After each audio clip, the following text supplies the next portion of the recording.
So for this patient, I have a really frank conversation with her, and she wants to avoid the anthracycline. And I think with an ER-negative, HER2-positive breast cancer like this, we're okay starting with TCHP.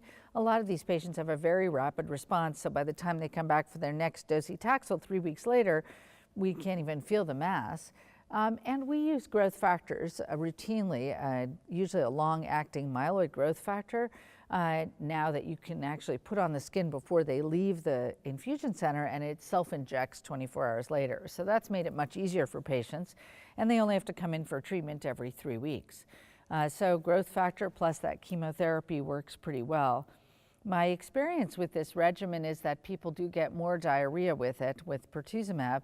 And there is some nausea associated with the carboplatin, and you can get neuropathy as well, although it's not as common. So we do a lot to try and support the patients and check in on them as well to make sure they can get through their treatment cycles. When we're thinking about double antibody therapy, when you haven't done a randomized study or you did a blinded study and you're giving it sort of anecdotally in your clinic, it's hard to know how much better it is than giving trastuzumab alone.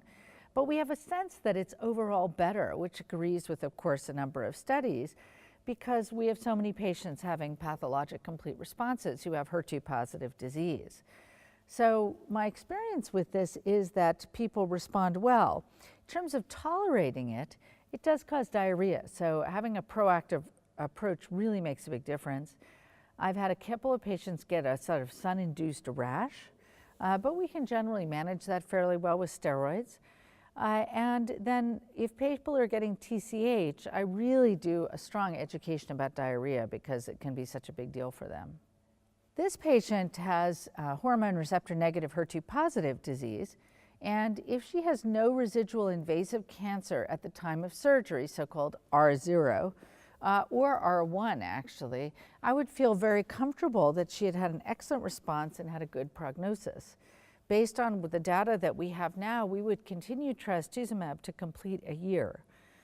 We wouldn't continue pertuzumab because it's not yet FDA approved for that, and it's very expensive, so insurers are very cautious about having you give the drug. We, of course, don't know how long you need to take pertuzumab to see a beneficial effect.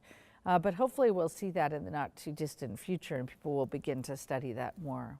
One other thing I bring up with patients when they come in like this and it's all kind of overwhelming is the support networks and how important they are for the patient. And then we talk about scalp cooling, which is also really important for a working woman in particular, but even our older patients who really appreciate the opportunity to use scalp cooling. We know that with a TCHP regimen, and that's one reason people sometimes select that, that you can keep your hair, you know, some maybe 60% of women kept 50% or more of their hair. With the TAC or ACT, it's lower because the AC is so tough on the scalp, and it's been harder for people to coordinate that. But we have had patients use it with those regimens and had success. So I think, you know, in the end, really what we're telling the patient is you have a tumor which looks scary on paper and on exam, but the chances you're going to have an excellent response and be cured of your cancer with modest therapy are very, very good.